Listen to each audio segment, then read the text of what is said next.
Hello my dear students, आप सभी का स्वागत है हमारे यूट्यूब चैनल दिशा एकेडमी में।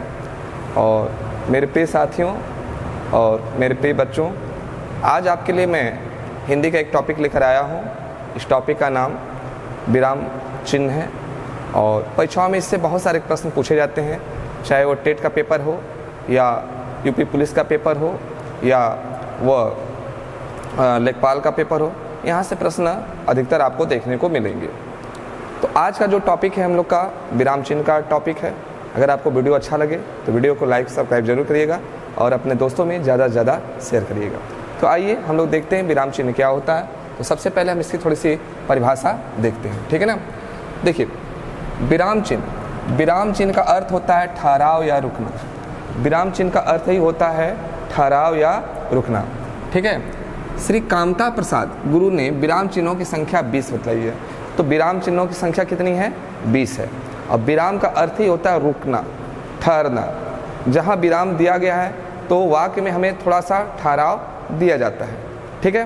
तो ये 20 विराम चिन्ह कौन कौन से हैं, आइए इनको हम लोग देखते हैं। तो सबसे पहले हम लोग देखेंगे अल्प विराम। अल्प विराम जिसे आप अंग्रेजी में कॉमा कहते हैं। अल्प विराम जहाँ भी होता है वहाँ थोड़ा सा ठहराव होता है, वाक्य में थोड़ा सा ठहराव होता है, ठीक है। ये हो अल्प विराम। उसी तरह से अर्ध विराम, ठीक। अल्प विराम का चिन्ह ऐसे होता है और अर्ध विराम का चिन्ह देखिए इसके नीचे ऐसे बना हुआ होता है, ठीक। ये अर्ध विराम। इसके बाद आता है अपूर्व विराम। अपूर्व विराम में अल्प और अर्ध से थोड़ा ज़्यादा देर तक रुका जाता है। तो ये है अपूर्ण विराम या उपविराम। ये जैसे विसर्ग की 2 बिंदियाँ रहती हैं वैसे ही चिन्ह बना रहता है, ठीक है। इसके बाद हम लोग बात करेंगे पूर्ण विराम। कोई वाक्य समाप्त हो जाता है तो उस वाक्य के समाप्ति के बाद हम पूर्ण विराम लगाते हैं, जिसे हम लोग अपनी भाषा में खड़ी पाई बोलते हैं, ठीक है। खड़ी पाई या पूर्ण विराम। प्रश्नवाचक चिन्ह, कोई भी प्रश्नवाचक शब्द होता है या प्रश्न जहाँ पूछा जाता है वहाँ प्रश्नवाचक चिन्ह लगता है, ठीक है। ये प्रश्नवाचक चिन्ह लगता है। आश्चर्य चिन्ह या विस्मय आदि चिन्ह, किसी बात को सुनकर जानकर अगर हमें आश्चर्य होता है तो वहाँ पर आश्चर्यवाचक चिन्ह या विस्मय आदि बोधक चिन्ह लगते हैं। अरे वाह, कैसे, ऐसे जब बोलते हैं तो यहाँ विस्मय आदि बोधक चिन्ह लगते हैं। एक खड़ी पाई, नीचे एक बिंदी। फिर हम लोग बात करेंगे कोष्टक, ठीक है। तो कोष्टक जानते हैं आप, 3 प्रकार के कोष्टक होते हैं। एक छोटा कोष्टक होता है, एक मंझला कोष्टक होता है और एक बड़ा कोष्टक होता है। तो कोष्टक, ठीक है, इनको हम लोग कोष्टक करेंगे। और अवतरण चिन्ह या उद्धरण चिन्ह बहुत इंपॉर्टेंट है, ठीक। जब किसी की बात को, किसी की कही हुई बात को हूबहू उसी के रूप में कहना हो तो हम उद्धरण चिन्ह का प्रयोग करते हैं, ठीक है। उसने कहा था, ठीक। उसके बाद जैसे एक वर्ड लिखते हैं, उसने कहा, थोड़ा सा रुकेंगे तो अल्प विराम। अब यहाँ पर हम लोग उद्धरण चिन्ह का प्रयोग करेंगे, ठीक। एक उद्धरण चिन्ह या डबल उद्धरण चिन्ह का प्रयोग करेंगे। उसने कहा राम बीमार है, ठीक, बंद। यानी ये बात जो है हूबहू उसी ने ऐसे ही बोला था। तो उद्धरण चिन्ह यानी जब किसी की बात को, किसी की कही हुई बात को हूबहू उसी के रूप में बोली जाए तो वहाँ उद्धरण चिन्ह का प्रयोग करते हैं। तो इसको हम लोग उद्धरण चिन्ह बोलते हैं। ये सिंगल उद्धरण चिन्ह यानी एकारा उद्धरण चिन्ह और ये डबल उद्धरण चिन्ह यानी दोहरा उद्धरण चिन्ह है, ठीक है। निर्देशक चिन्ह या संयोजक चिन्ह या समासिक चिन्ह, इसको इंग्लिश में डैश भी बोलते हैं। ये ऐसे बनता है, थोड़ा सा लंबा होता है, ठीक, थोड़ा सा लंबा होता है। विवरण चिन्ह, विवरण चिन्ह क्या होता है? 2 बिंदी के बाद एक ऐसे घिस देते हैं, पटपाई, 2 बिंदी के बाद एक ऐसे पटपाई घिस देते हैं, तो इसको हम लोग कहते हैं विवरण चिन्ह। विवरण चिन्ह का प्रयोग कहाँ करते हैं? जब कोई बात हमें बतानी हो, किसी चीज़ का विवरण देना हो, व्याख्यान करना हो, तो वहाँ विवरण चिन्ह का प्रयोग करते हैं, ठीक है। अब आ जाइए पुनरुक्ति सूचक चिन्ह।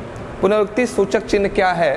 देखिए, कोई ऐसी चीज़ होती है, जैसे हम लोग कहते हैं इसको डबल इन्वर्टेड कामा में रखिए या ऐसा करके रखिए, जैसे तो किसी भी बात को, किसी विशेष बात को जब हम लोग कामा में रखते हैं, ऊपर वाले कामा में, तो वहाँ जो चिन्ह लगता है उसको हम लोग करते हैं पुनरुक्ति सूचक चिन्ह। तो पुनरुक्ति सूचक चिन्ह ऐसे होता है, ठीक है।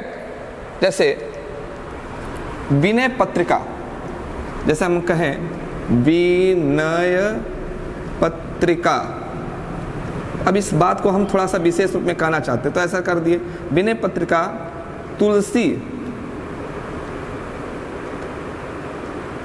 तुलसीदास की रचना है, की रचना है। तो यहाँ हम किस चिन्ह का प्रयोग किए हैं? तो यहाँ जो प्रयोग किए हैं वह पुनरुक्ति सूचक चिन्ह का प्रयोग किए हैं। और ध्यान दीजिएगा, यहाँ जो हम लोग प्रयोग किए हैं ये उद्धरण चिन्ह है। तो पुनरुक्ति चिन्ह में और उद्धरण चिन्ह में अंतर होता है। किसी की कही हुई बात को ज्यों का त्यों रखना वह उद्धरण चिन्ह होता है, और किसी पॉइंट को, किसी विशेष बात को कहना वह जो है पुनरुक्ति सूचक चिन्ह होता है। अब हम लोग बात करेंगे लाघव चिन्ह। लाघव चिन्ह क्या होता है? एक छोटा सा जीरो होता है, जैसे लिखते हैं ना डॉक्टर, छोटा सा जीरो बना दिए। हाँ, अब आजकल के डेट में ऐसे छोटा सा नीचे भी बना सकते हैं आप, ठीक। इसको हम लोग कहते हैं लाघव चिन्ह, लाघव चिन्ह, ठीक। लोप चिन्ह, लोप चिन्ह में हम नहीं बोलते हैं डॉट डॉट डॉट, आगे बढ़ रहा है तो लोप हो रहा है, ठीक है। कई चीज़ों को हटा रहे हैं, उसके बदले हम थोड़ा सा बिंदी बिंदी बिंदी बिंदी करके लगा दे रहे हैं, तो वह लोप चिन्ह। अगला है 14 नंबर, पाद चिन्ह या योजक चिन्ह। पाद चिन्ह या योजक चिन्ह, योजक चिन्हों का प्रयोग विलोम शब्दों या पूरक शब्दों के साथ होता है, ठीक है। तो देखिएगा, विलोम चिन्ह या पूरक चिन्हों के बीच में द्वंद्व समास में भी, द्वंद्व समास में भी योजक चिन्ह का प्रयोग होता है, ठीक है। द्वंद्व समास में भी योजक चिन्ह का प्रयोग होता है। ये छोटा सा ये बीच में हाइफन जिसको बोलते हैं, छोटा सा हाइफन यानी बीच में एक योजक चिन्ह लगेगा। बहुत लोग कंफ्यूज हो जाते हैं योजक और यहाँ पर आपको बताए थे, हाँ, संयोजक चिन्ह। संयोजक चिन्ह थोड़ा सा बड़ा होता है, लंबा होता है, जिसे हम लोग डैश कहते हैं, और योजक चिन्ह थोड़ा सा छोटा होता है, ठीक है। अब हिंदी का ये दीर्घ उच्चारण चिन्ह है, दीर्घ उच्चारण चिन्ह, इसको हम लोग बोलते हैं दीर्घ उच्चारण चिन्ह। एस के टाइप का होता है दीर्घ उच्चारण चिन्ह। 16वां नंबर है पाद बिंदु। पाद बिंदु, इसको हम लोग बोलते हैं पाद बिंदु, ठीक है, पाद बिंदु। 17वां नंबर है हंस पाद, हंस पद, हंस पद या त्रुटि विराम चिन्ह, हंस पद या त्रुटि विराम चिन्ह। आप अक्सर क्या होता है कि लिखते लिखते कुछ शब्द को या किसी अक्षर को, किसी वर्ण को भूल जाते हैं, ठीक है। तो नीचे लगाकर उसके ऊपर वह अक्षर लिख देते हैं, तो इसको हम लोग कहते हैं त्रुटि विराम चिन्ह। जैसे हमें लिखना है अक्षर, ठीक, और अगर हम अ और र लिख दिए, छ छूट गया, तो यहाँ पर ऐसे पाद बिंदु लगाएंगे और यहाँ पर छतरी छ बना देंगे, तो यह ऐसे लिखा जा सकता है, ठीक। पूरा का पूरा शब्द भी लिखा जा सकता है, ठीक है, पाद बिंदु का, हंस पद का प्रयोग करके या त्रुटि विराम का चिन्ह का प्रयोग करके। उसके बाद है 18वां नंबर टीका सूचक शब्द। अब ये टीका सूचक शब्द क्या होता है? टीका सूचक शब्द माने किसी चीज़ को, किसी पॉइंट को हमें बताना है, तो हम लोग नहीं बोलते हैं स्टार पॉइंट बनाइए, चलिए, तो वहाँ पर हम लोग टीका सूचक टिप्पणी करना रहता है, टीका सूचक शब्द का प्रयोग करते हैं, ठीक है, यह टीका सूचक शब्द है। तुल्यता सूचक या समानता सूचक शब्द, ये बराबर का जो चिन्ह होता है, बराबर का जो चिन्ह होता है वो तुल्यता सूचक चिन्ह या समानता सूचक चिन्ह होता है। और 20वां नंबर जो है समाप्ति सूचक। जब हमारा लेखन समाप्त हो जाता है तो ये समाप्ति सूचक चिन्ह ऐसे बनता है, समाप्ति सूचक चिन्ह, ठीक है। तो आशा है कि आपको ये विराम चिन्ह पसंद आया होगा और यहीं से आपके पेपर में क्वेश्चंस आएंगे, ठीक है। और अगर आपको वीडियो अच्छा लगा है तो वीडियो को लाइक सब्सक्राइब जरूर करिए। मिलते हैं अगले वीडियो में, तब तक के लिए जय हिंद, जय भारत, नमस्कार।